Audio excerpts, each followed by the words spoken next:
Com esse reconhecimento dos modos, né, de fazer o queijo Minas artesanal, a gente espera que os produtores, principalmente os pequenos, aquele lá da grota, aqueles que né, participaram do programa de vocês, do Crescer, que tiveram a oportunidade, né, para ser reconhecido, que eles aproveitem esse momento. O que a gente mais vibra é como se conquistasse uma Copa do Mundo a cada vez que um produtor daqui vai para um concurso lá fora, traz uma medalha para Minas e para o Brasil, né, sem terem que ser tratados como contrabandistas. Anglo American apresenta Conversas que Inspiram.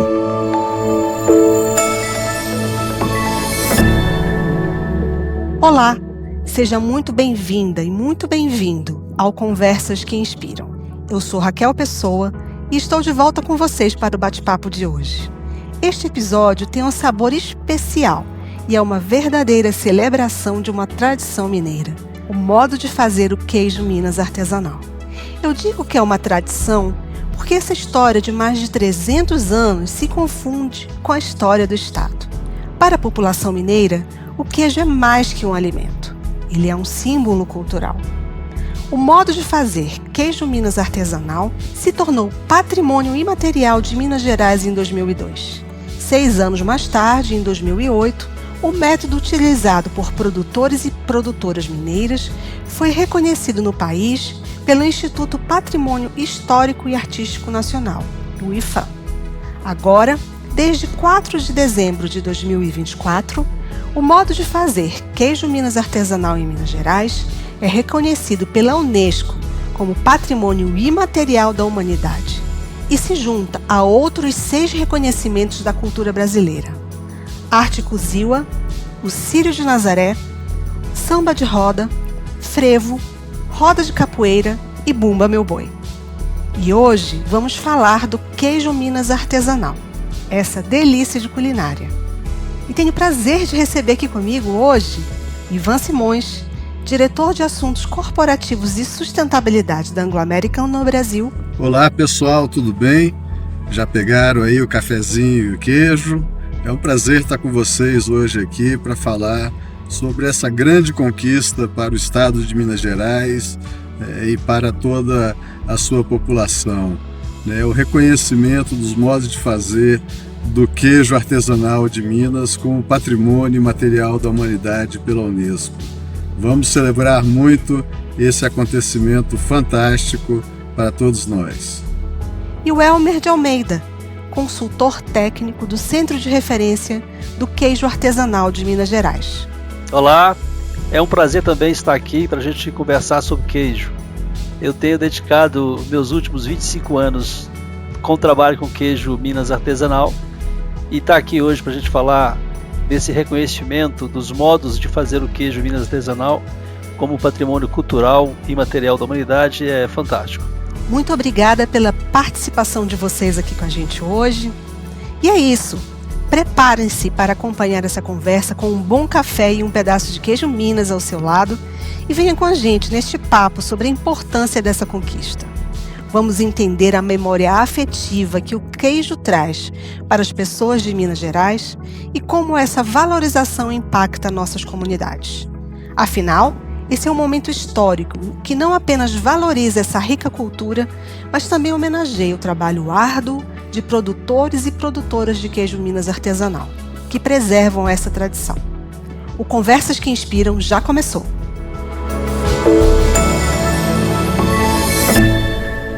Eu queria começar a esquentar o nosso papo e saber como vocês percebem a importância do queijo Minas artesanal como um símbolo na preservação da cultura mineira e na transmissão de tradição entre gerações.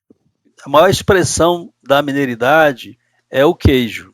A gente fala que o queijo é a metonímia do mineiro. Quando eu falo chimarrão, as pessoas lembram logo do gaúcho, né? Se eu falo acarajé, eu vou lembrar da Bahia. E se eu falo queijo, eu vou lembrar de Minas. Então a nossa maior expressão é o nosso queijo. Para a gente que trabalha com os queijos artesanais, que acompanha isso há muitos anos, a gente vê esse momento que nós estamos vivendo, a importância do queijo, tanto economicamente, como socialmente e culturalmente para Minas Gerais, e a gente vê essa valorização que estamos fazendo agora com isso, né?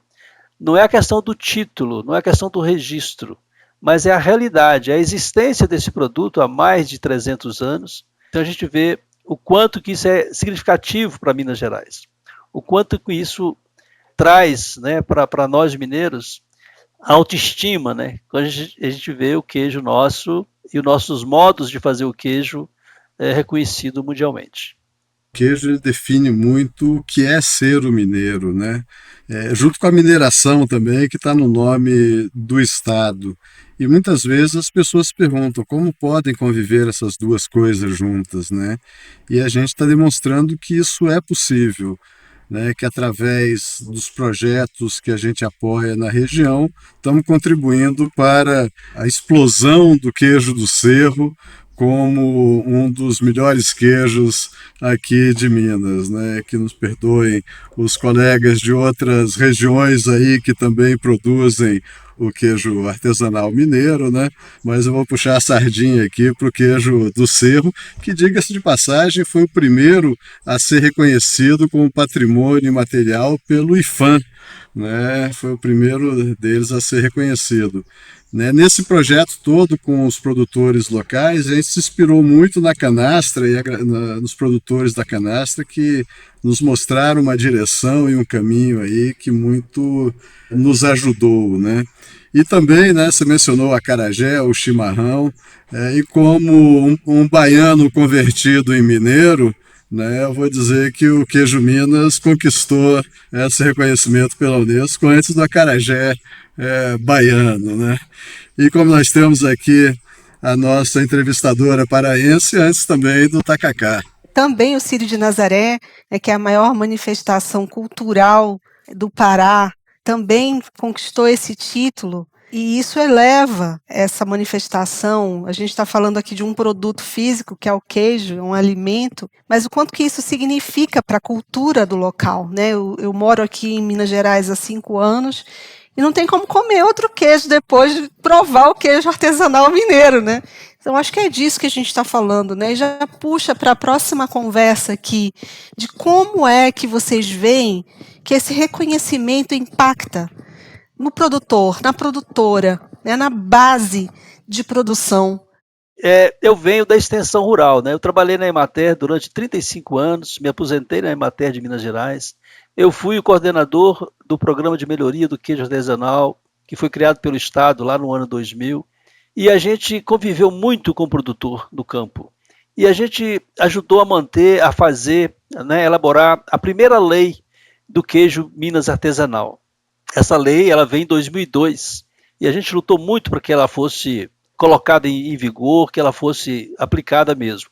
Porque até então a gente não tinha nada que protegesse o queijo artesanal. Só que assim, a gente, trabalhando com os produtores, a gente vê que, na verdade, a legislação ela peca muito por não entender bem o que é o artesanal. Ela é baseada muito, a legislação, naquilo que é indústria. Então ela exige do pequeno produtor, muitas vezes, um comportamento e uma obediência que deve ser dada à indústria e não ao produto artesanal. Por outro lado, né, a gente como extensionista, nós fazemos muito o treinamento dos produtores para que eles apliquem as boas práticas de fabricação, né, e de agropecuária também. Mas isso a gente vê hoje assim, com esse reconhecimento dos modos, né, de fazer o queijo Minas artesanal. A gente espera que os produtores, principalmente os pequenos, aquele lá da grota, aqueles que né, participaram do programa de vocês, do Crescer, que tiveram a oportunidade, né, para ser reconhecido, que eles aproveitem esse momento, sabe? A gente vê pela quantidade de produtores que nós temos no estado, aqueles que são realmente certificados, é uma quantidade muito pequena. E a gente tem que fazer chegar aos pequenos, aqueles que estão escondidos lá nas grotas, essa importância do reconhecimento deles dentro da cultura do Estado. Eu acho que é isso que nós temos que fazer, sabe? Isso compete ao Centro de Referência do Queijo Artesanal, compete à Anglo American, compete às universidades, ao poder público, de levar essa informação e de ajudar com mais precisão aos pequenos produtores de queijo artesanal de Minas Gerais. É isso mesmo, Elmer. Acho que assim, para as pessoas que produzem, né, isso é um orgulho danado. Para nós que estamos apoiando já é um grande orgulho. Imagina para quem produz, né, com aquela tradição que vem passada de geração em geração, ser reconhecido como um patrimônio da humanidade, né? Isso é muito bacana. E como você falou, toda essa aprimoração da legislação que vem com o tempo, né? O selo arte, né? Agora os produtores artesanais podem vender em qualquer lugar do país sem serem, né, tratados como delinquentes. Eu me lembro, um tempo atrás, um caso que fez bastante barulho, né, num dos grandes festivais musicais aí, uma chefe famosa tendo que destruir queijos de primeiríssima qualidade só porque eles estavam no Rio de Janeiro e não podiam sair de Minas Gerais. Já pensou esse tesouro mineiro aqui, escondido e ninguém conhecendo? Então tudo isso traz essa visibilidade, traz esse orgulho, né? E através do Crescer a gente procurou muito apoiar com diversos parceiros especialistas na área para que o pequeno produtor conhecesse as técnicas gerenciais, as técnicas de produção, de controle de qualidade, etc., que permitissem dar essa confiança na qualidade do queijo que está sendo produzido, né? Então, é um esforço que vem com técnica, né, que vem com gerenciamento, que vem com legislação e que vem com os incentivos, né? E agora com essa coroação de ser patrimônio material da humanidade, que mais pessoas no Brasil e no mundo tenham o prazer de degustar essa maravilha que é feita aqui em Minas. E como é que vocês percebem o papel de cada instituição que vocês representam no desenvolvimento desses produtores locais? Eu sei que vocês já falaram um pouco na questão da profissionalização, mas como vocês veem tanto o Centro de Referência do Queijo quanto o Anglo American como apoiadores desses pequenos produtores? E como é que vocês veem um pós-reconhecimento dessa magnitude da Unesco? O Centro de Referência do Queijo Artesanal, ele foi criado com esse intuito da valorização, da divulgação, da manutenção dessa cultura nossa que é o queijo. Tanto é que nosso espaço, né, onde a gente fica, a gente tentou fazer ali, dentro do nosso espaço, Minas Gerais. Nós temos lá o ferro, o aço, dentro do nosso museu, e a gente tem o queijo. Isso é Minas. Então, assim, o espírito nosso do Centro de Referência do Queijo Artesanal, da manutenção dessa cultura. Então, assim, o Centro de Referência, ele quer a preservação da cultura, né? Esses modos de fazer já era preocupação nossa desde antes, não é? A manutenção disso, a preocupação que isso se mantenha, né? A gente faz um trabalho de pesquisa, de divulgação, a gente faz com que as pessoas que visitam o nosso espaço conheçam e entendam o que é o queijo artesanal. Qual que é a importância dele para nós? Não só a econômica, mas a importância principalmente a cultural. E isso, igual a gente brincou aqui, né, que se é a metonímia do mineiro, a gente quer preservar como está. E levar que maior número de pessoas conheçam isso. Esse é o grande papel do Centro de Referência, não é? E essas parcerias que nós temos. A gente buscou parceria e a gente conseguiu os parceiros que realmente entenderam o que é cultura, qual que é a importância de investir nisso. Eu acho que o grande mérito do Centro de Referência é ter buscado os parceiros certos, porque a gente vê que nós estamos fazendo o que é melhor para o queijo com os melhores parceiros que podiam ter.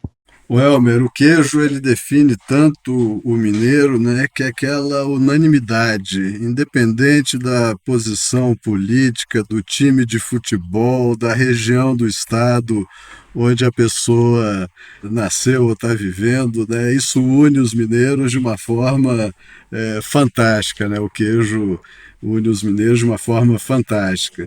E cada um tem o seu papel nisso, né? Desde iniciativas como do Centro de Referência, que quando a gente tomou conhecimento, né, entramos como mais um dos parceiros aí, que tem não só o trabalho de divulgação, mas também um trabalho educacional muito importante, junto com o INHAC, né, para a gastronomia e o papel do queijo na gastronomia. tem todo o papel das entidades de pesquisa e de desenvolvimento e de extensão, né, para levar as melhores técnicas para a produção, né, tem todo o papel do legislador de criar um ambiente regulatório que permita o florescimento, né, mantendo todo o cuidado que é necessário com a saúde pública. Tem o papel de todos nós nisso daí, né? E nós, como estando inseridos numa região produtora de queijo, como é a região do Cerro, isso torna uma parceria natural entre a Anglo-América, né, dentro do nosso plano de mineração sustentável, onde a gente procura, entre diversas outras coisas, desenvolver aquelas cadeias econômicas que sejam da vocação da região e que, ao mesmo tempo, não dependam do setor de mineração, né, que possam prosseguir independente da mina estar ativa ou não. Isso, para nós, é a sustentabilidade, é fazer com que os recursos que são gerados hoje, atualmente, né, a partir de um recurso natural finito, se transformem em conhecimento, em educação, em desenvolvimento para as regiões, para que elas possam ir muito além da mineração. Então, eu vejo esse é o nosso papel como empresa, e juntando forças com diversas outras partes da sociedade, né, a gente vai honrar esse queijo fantástico aí e os seus modos de fazer que Minas tem para oferecer para o mundo. Eu gostei muito das duas referências que vocês trouxeram, o Elmer com a questão mais técnica e o Ivan com um sentimento de honraria a essa iguaria, né? Porque quando a gente vai comer o queijo, geralmente que ele chega até a nossa mesa, a gente não imagina o trabalho que dá, né? Tudo que está por trás dessa produção, toda a dedicação de centenas de mãos até esse queijo chegar até a nossa mesa. E eu me lembro também, conversando, logo que eu cheguei aqui na Anglo-América, quanto eu fiquei impressionada com o programa Crescer, da valorização desse produto. Eu não me lembro qual era a marca agora, mas de um queijo que era vendido a R$ 5 antes dessa valorização e agora R$ 50, R$ 70. Então, eu imagino que também esse selo, ele traz, né, da Unesco, ele traz essa valorização de um produto que, sim, faz parte do patrimônio cultural de toda a humanidade, não só de Minas, mas que precisa ser valorizado, não é mesmo? Vocês podem falar um pouco sobre esses benefícios que vocês veem com toda essa movimentação, mais especialmente para o Ivan? Como é que o programa Crescer, dentro de toda a estratégia de sustentabilidade da Anglo-América, ancora esse desenvolvimento sustentável dos produtores locais? Bom, deixa eu só falar um pouquinho antes, né, um pouco da minha história, mas eu morei um tempo na França e lá eu fiquei apaixonado pela quantidade, a variedade e a valorização que a cultura francesa dá para o queijo, né? Até que eu venho aqui para Minas Gerais e caio no começo do programa Crescer, que tinha, né, a vertente do queijo e leite como, né, um dos seus principais carros-chefe. Então, para mim, foi uma felicidade enorme. Eu me lembro até hoje, a primeira vez que eu comi o queijo, né, um queijo do Cerro curado. O que é isso? O que é essa coisa fantástica aqui que eu tô comendo, né? E depois, à medida que o Crescer foi evoluindo, né, e participando nele, deu para ver muito a diferença que isso faz para os produtores, né, que permitem dar aquele produto, além do produto, digamos, normal do consumo do dia a dia, focar em produzir aquelas peças de queijo que são quase uma obra de arte, curadas durante semanas, meses, né, com toda a manipulação que é diferente de uma região para outra, mas transformando, né, com o passar do tempo, aquilo em algo muito mais saboroso e cada vez mais valor, né? Então, assim, é mostrar quais são as técnicas de controle de qualidade, como é que mede o pH da água, como é que faz o log disso, né? Como é que você assegura que na ordenha seja feito da forma mais higiênica possível, que a manipulação possa tirar elementos que podem prejudicar o queijo, né? É uma série de detalhes que muitas vezes as pessoas aprendem, às vezes empiricamente, com seus ancestrais, às vezes parte disso, não vê um outro aspecto. Então, poder juntar todo esse conhecimento e disponibilizar para os participantes no programa, né? Fez muita diferença na vida deles, né? O que a gente mais vibra é como se conquistasse uma Copa do Mundo. Cada vez que um produtor daqui vai para um concurso desse lá fora, traz uma medalha aqui para Minas e para o Brasil, né? E hoje, sem terem que ser tratados como contrabandistas, né? Que para levar um pedaço de queijo, né? Um queijo para um concurso desses lá fora, a pessoa tinha que se esconder, sonegar na alfândega, porque senão, sem a legislação que hoje protege, isso não poderia nem ser transportado, né?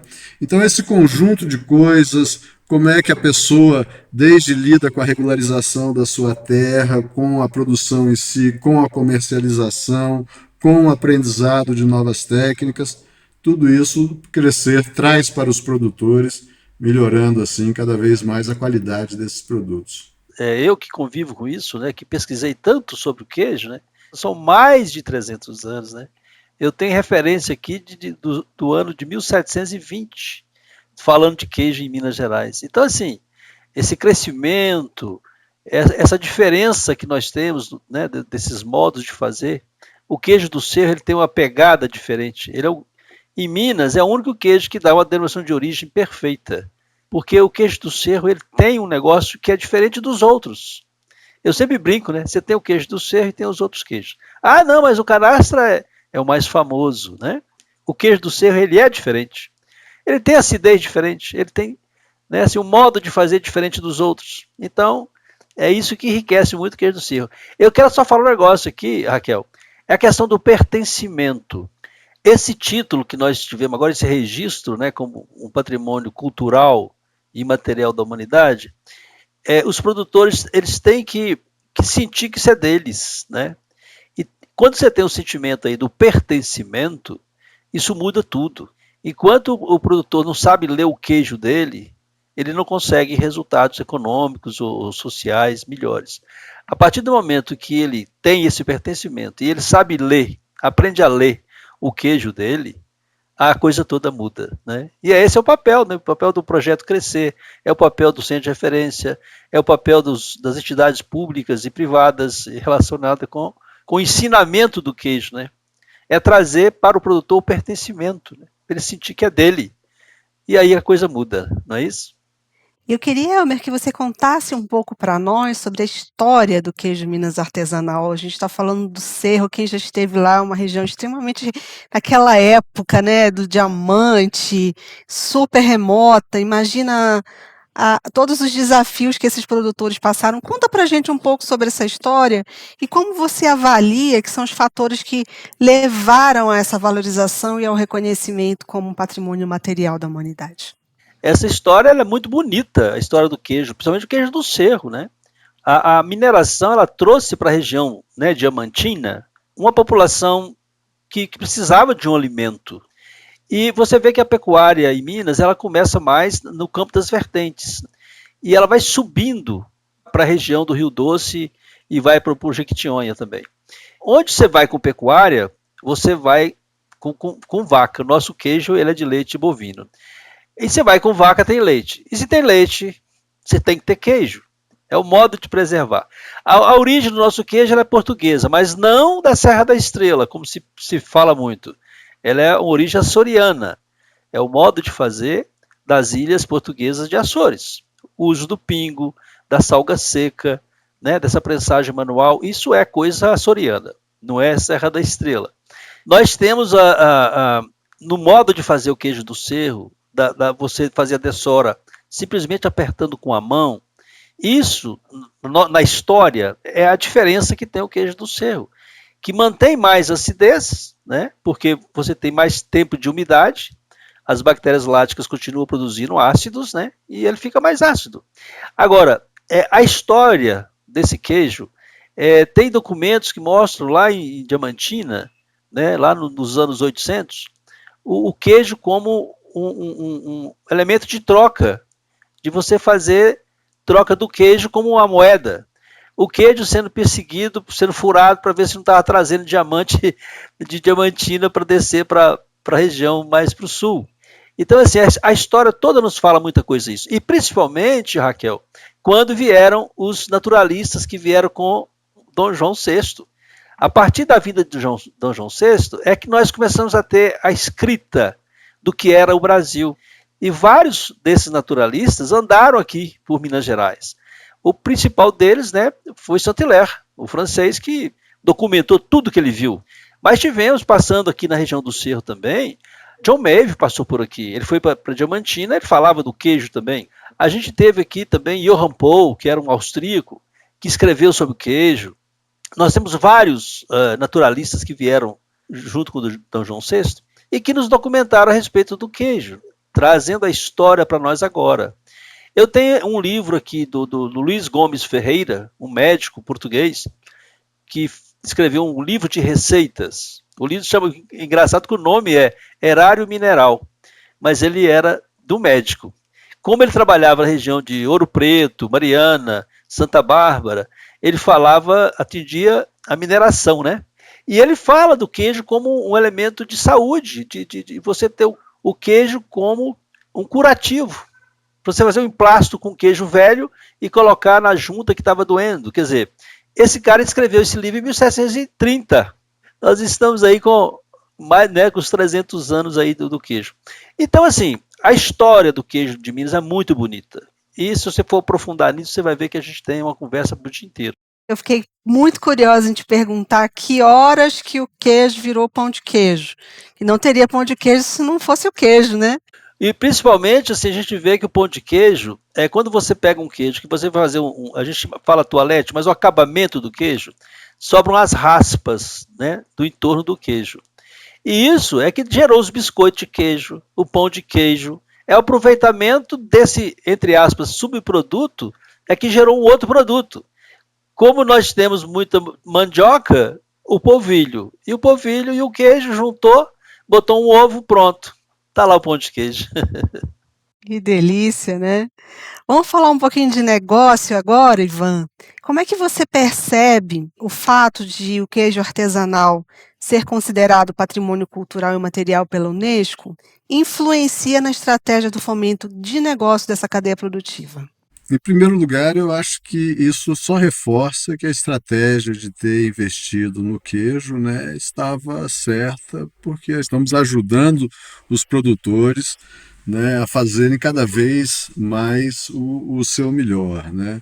Por outro lado, também traz um novo elemento, né, que é um elemento, digamos, de marketing muito poderoso, né, para divulgar esse tesouro, para que as pessoas se interessem por eles, né? Muita gente talvez ouviu falar, né, do queijo de Minas como patrimônio agora, ao saber dessa notícia, né? Então isso permite trazer essa curiosidade, eventualmente ampliação de mercados, né? E precisamos pensar nisso, mas quem sabe a gente possa investir mais na divulgação, se apoiando nesse reconhecimento fantástico.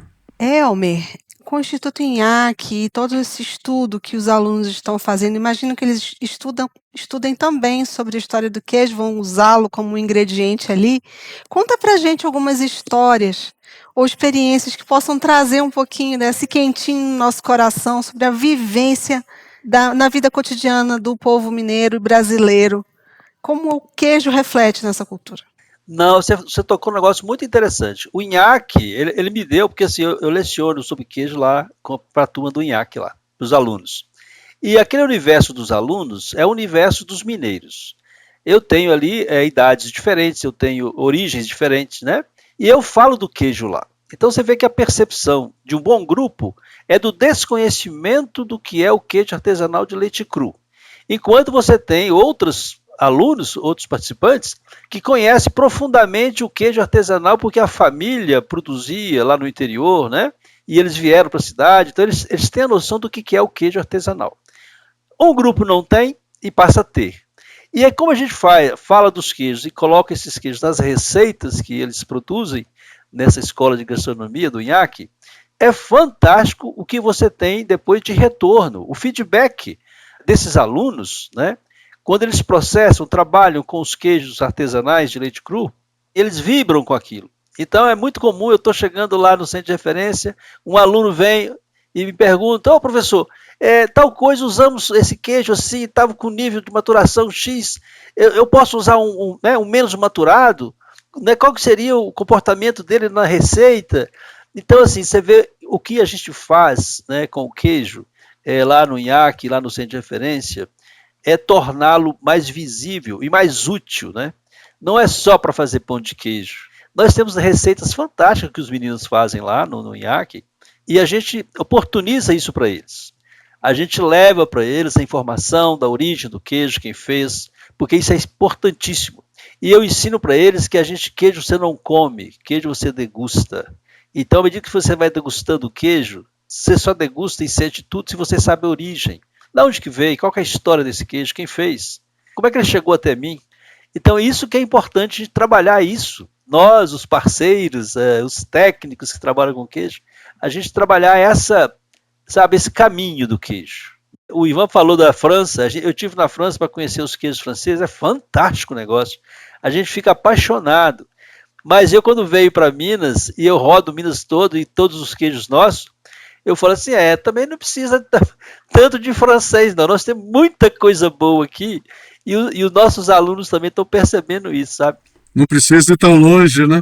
Não é gorgonzola, não é, né, queijo parmesão, não é queijo brie ou neuchâtel, não é, são nossos queijos, né? O que eu faço com o queijo do Cerro? O que eu faço com o queijo canastra, do Cerrado, do Salitre, das Vertentes, do Mitipoca, né? Então, assim, são vários queijos, eu posso fazer muita coisa com eles. Que conversa bacana! Foi realmente uma aula. E o episódio de hoje, do Conversas que Inspiram, valorizou e celebrou a tradição do modo de fazer o queijo Minas artesanal. Fica aqui o nosso respeito aos produtores e produtoras locais que mantêm viva essa tradição. Antes de terminar, tem o nosso quadro Inspira e Ação. E eu queria convidar vocês para fazer uma reflexão de como o queijo Minas artesanal se relaciona com a identidade cultural dos mineiros ou não mineiros que vivem em Minas ou provaram o queijo, de pertencimento e recebimento. E quais as memórias afetivas que ele evoca em vocês? Para mim, o queijo sempre foi um pouco um ratinho, né? Sempre gostei de queijo desde criança. Depois, como falei, no meu tempo da França, eu vi a grande diversidade e eu nunca esqueço a primeira vez que eu experimentei um queijo artesanal mineiro curado no restaurante do saudoso Fred, um ícone da gastronomia mineira. Eu experimentei aquele queijo e falei, nossa, o que é isso? Né? Ele falou, o queijo do Cerro. Foi a primeira vez que eu ouvi falar do queijo do Cerro e logo depois vim cair no Crescer, como eu mencionei depois. Não sabia, quando estava experimentando aquele queijo, que estaria tão envolvido com ele no futuro. A minha vida com queijo, eu sou médico veterinário, fui criado numa fazenda. Minha mãe fazia queijo, não para comércio, mas para consumo nosso. Mas eu tinha um cunhado, que casou com a minha irmã mais velha, que tinha uma propriedade, ele era de Guanhães, mas tinha muito contato com Sabinópolis. E ele mandava os queijos de Sabinópolis, que é queijo do Cerro, né, para nós. Então, assim, eu lembro que eu, criança, tinha o maior prazer quando chegava os queijos de Sabinópolis, né, os queijos do Cerro. Então, eu convivi com aquela acidez típica do queijo do Cerro, na minha infância. E depois, como veterinário, eu tenho o prazer de ser extensionista e coordenar um programa de melhoria do queijo artesanal no Estado. E de conviver todo o princípio, né, da perseguição ao queijo, né, dos trabalhos de pesquisa com o queijo. Depois eu me aposentei e falei, agora acabou. Não teve como parar. Né? A demanda das pessoas em relação a queijo, assim, a demanda me fez continuar. Continuo hoje e vou até onde o queijo me levar. Aproveito para reforçar o nosso compromisso com a sustentabilidade, valorizando o patrimônio cultural e o desenvolvimento das comunidades em que estamos presentes. Por meio do programa Crescer, a Anglo American se orgulha de estar ao lado de vários produtores e produtoras nessa jornada. Destaco também o nosso apoio ao Centro de Referência do Queijo Artesanal de Minas Gerais e deixo aqui o convite para você visitar o local, que está aberto ao público às quintas e sextas-feiras, das 2 às 6 da tarde, no Espaço 356, em Belo Horizonte. O centro oferece uma experiência única com exposições permanentes, uma loja colaborativa e muito mais. Ivan, Elmer, foi um prazer ter vocês aqui com a gente. Prazer foi meu, Raquel, Elmer, de estar aqui com vocês. Essa conversa toda me deu fome, eu vou ali comer um queijinho. Olha, eu que agradeço o convite, e nós lá do Centro de Referência, a gente está sempre com as portas abertas, principalmente para vocês, parceiros nossos de primeira hora. E assim, é uma alegria muito grande participar e falar de queijo e estar junto com vocês. Estamos sempre aí às ordens. Obrigado. O Conversas que Inspiram fica por aqui. Gostou do episódio? Então compartilhe com as pessoas que vão amar conhecer um pouco mais da história do queijo Minas artesanal. Também quero te convidar a seguir o nosso podcast na sua plataforma de áudio favorita. Ative as notificações para acompanhar todas as novidades. E para ficar por dentro de tudo que acontece na Anglo American no Brasil, é só seguir a gente nas redes sociais. Um abraço e até a próxima! Anglo American, mineração e pessoas que fazem a diferença.